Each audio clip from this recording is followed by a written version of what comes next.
Hammaga salom. Bugun sizlar bilan xuddi shunday shirinlikni tayyorlashni o'rganamiz.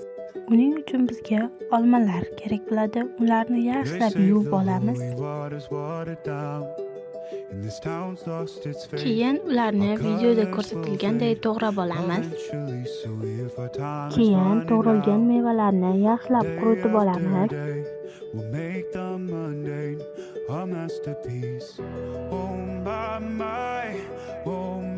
My love, I take one look at you, you're taking me out of the ordinary. Keyin uni ustidagi siropini tayyorlaymiz.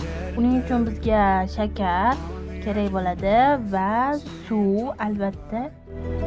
Men bu yerda shakarini ozgincha solganman. Shuning uchun shakarni sahna ortida yana solganman. Tagi olmasligi uchun albatta qo'zg'ab turishlaring shart.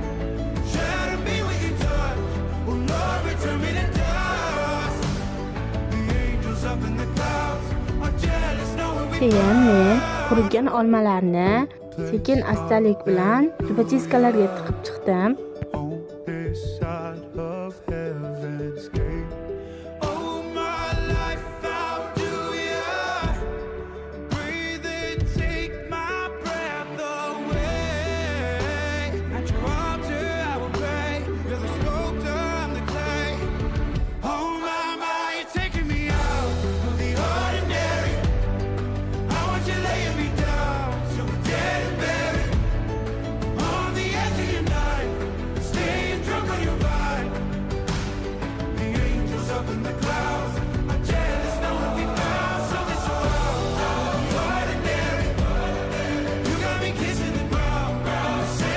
Sirop tayyor bo'lguncha men tovoqqa muzday suv va muz solishim kerak edi, lekin uyda muz yo'q edi, shuning uchun qor soldim.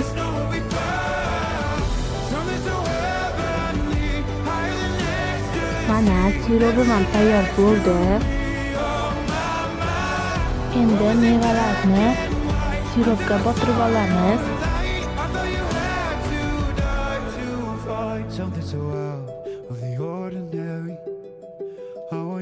Sizlarga maslahatim, shu tovoqdagilarni olib, tarelkaga qo'yasizlar va shundagina muzlatgichga qo'ysalaring zo'r bo'ladi.